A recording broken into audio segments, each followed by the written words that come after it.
Falando em espíritos, né? Hoje, 19 de abril, é o dia do índio. É a oportunidade aí que temos de lembrarmos a grandeza, né, da cultura indígena. A data se refere ao ano de 1940, quando no México foi realizado o primeiro Congresso Indigenista Interamericano. Com a ausência dos índios neste evento, devido suas preocupações com as perseguições dos homens brancos, ocorreram diversas reuniões, iniciando a participação de líderes indígenas exatamente no dia 19 de abril.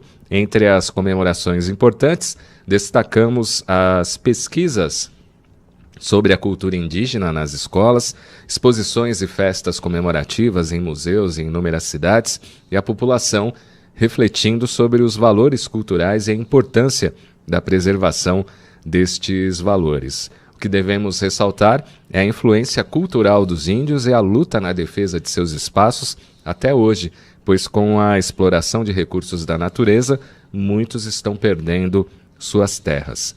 Como entender a alma que reencarna como índio, Edson? Então, Cláudio, isso aí também é uma especulação, né? A gente não pode esquecer que todos nós já fomos índios um dia, certo? Sério mesmo?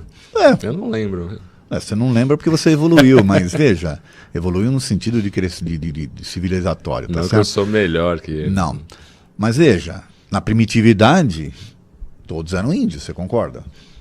Nós convivíamos mais na natureza, a gente tinha outros tipos de contatos. Aliás, a cultura indígena, Cláudio, é um negócio fantástico, em termos de conhecimento da natureza em si, de você se ligar. Não estamos querendo fazer a reconexão com Cristo aqui no nosso programa, no nosso encontro. Os índios fazem essa reconexão numa boa, com a natureza em si. Tem o xamanismo, não sei se você já ouviu falar do xamanismo. Sim. Poxa, você estuda um pouco o xamanismo, você fica impressionado com esse conhecimento que se perdeu na civilização, entende? Fazendo uma conexão aí com o que a gente estava falando até agora, dessa questão da gente viver a matéria de uma forma tão intensa e se deixar influenciar materialmente pelas coisas, infelizmente a gente está perdendo isso como espíritos, coisa que o indígena tem. Por indígena não ter essas necessidades fictícias, né?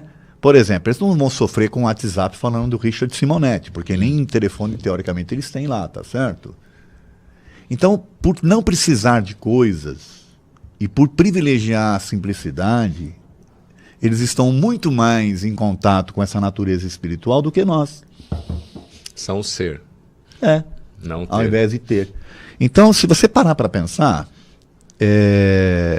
um espírito escolher lá no plano espiritual reencarnar numa situação dessa, talvez seja para ele se apaziguar, seja para ele se realmente, sabe, se reconectar novamente com a natureza, com essa coisa maior que é a criação, e não ficar distraído com a vida, com as coisas materiais. Entendeu? A gente fala aqui como reencarnar como índio, né? A forma como as coisas é colocada, parece que reencarnar como índio é uma degressão, é você espiritualmente involuir, quando na verdade é o contrário, na minha forma de ver. É você crescer, é você evoluir como ser. Então, eu vou fazer uma brincadeira aqui, tá? Imagine que eu e você, a gente tenha condições de escolher lá no plano espiritual, nós estamos desencarnados e nós vamos escolher renascer novamente, tá? E aí vão dar duas opções pra gente. Só tem opção de escolher duas. Ou você reencarna no meio indígena, por exemplo, lá na selva amazônica, ou você vai reencarnar lá no Afeganistão, vivenciando aquelas situações todas lá de guerra. O que você prefere? Sem dúvida, a Amazônia. Então, tá vendo como é uma brincadeira que eu estou fazendo aqui, mas que a gente tem que refletir. O que é melhor para o meu espírito? Eu insisto muito nisso, tá, Cláudio? É que, infelizmente, a gente não pensa desta forma. De novo, reencarnar no seio indígena, tendo essa oportunidade de se reconectar novamente com a natureza, com conhecimentos que foram perdidos pela civilização, né? Eu acho que é de extrema importância e de um aprendizado muito grande para o espírito reencarnante. Com certeza. É que a gente não tem essa ideia, né? Olha por um outro... O prisma sempre material, né? E olha o preconceito. A gente quer transformar o índio naquilo que nós somos. Ao invés da gente buscar no índio o que eles têm de bom. Então eu vou lá e eu acabo com tudo que eles têm de conhecimento da natureza, de tudo. Puxa, Cláudio, quantas coisas se perderam de curas das plantas, que eles têm conhecimento. O nosso próprio processo de colonização, né, Edson? Foi Infelizmente. o que principalmente a igreja fez. Infelizmente. Edson, voltando a falar sobre a questão dos índios, casa espírita que torce o nariz quando tem comunicação de indígenas. Espiritualmente, como existe essa barreira mesmo? Cada um no seu quadrado? Na verdade, o que a gente tem que entender é que a casa espírita ela tem que estar preparada para receber qualquer tipo de espírito. E o grande objetivo é orientá-lo, tá certo?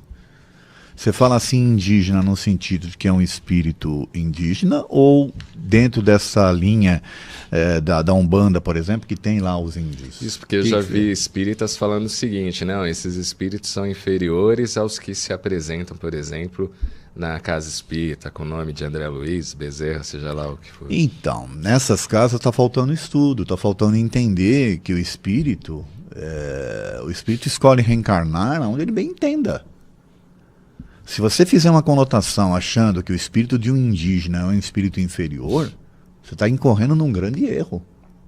Pelo contrário. Tem nada a ver, né? Não, é a mesma coisa que existia uma teoria, e inclusive consta lá no livro Obras Póstumas, que eu insisto, o livro Obras Póstumas foi publicado depois do desencarne do Kardec. Não quer dizer que as coisas que estão lá, que ele publicaria. Uhum. Então tem lá um item que é a teoria do belo, não sei se você já ouviu falar. Sim. Que faz menção de que o negro, por ter aqueles traços, talvez... Quer dizer que o espírito, ao reencarnar num corpo físico negro, significa que ele é inferior? Olha o absurdo. Olha o racismo. Racismo espiritual agora também. Quer dizer, o espírito não tem sexo, não tem cor, não tem raça. Entende? É falta de entendimento, é falta de esclarecimento. E eu vou ser bem sincero, Cláudio, se eu fosse um índio, eu deixaria de participar de uma casa dessa, porque, pelo amor de Deus... Voltaria nunca mais. Não volto lá. O que é isso? É verdade. Jandira Mendes, bom dia, sou de origem indígena e espírita. Tenho ouvido muito que índio é vagabundo, mas sei que isso é só preconceito. Índio sempre foi excelente artesão. Aliás, Jandira, isso aí foram os portugueses que criaram, né? Quando chegaram no Brasil e acabaram soltando esses comentários e ficou aí para a posteridade, né? Mas nos deram, viu, Cláudio, nos deram espelhos e vimos um mundo doente. Olha isso, a letra da música, aí. Que fantástica que é. Legião Urbana, né? É. A Helenice diz o seguinte, o puxão de orelhas foi para o Cláudio Palermo, quando mesmo disse que é melhor que isso, e você pediu a ele 2 opções para reencarnar, e ele escolheu a Amazônia. Entendi. Aí não tem como escapar, né? Não. É a Amazônia direto, Afeganistão, só se amarrarem o espírito e jogar lá. E a intenção, viu, Eliane, de eu ter feito essa proposta para o Cláudio, é para a gente... espiritualmente falando, parar de ser preconceituoso e pensar na necessidade do espírito em cada reencarne, tá certo? Exato.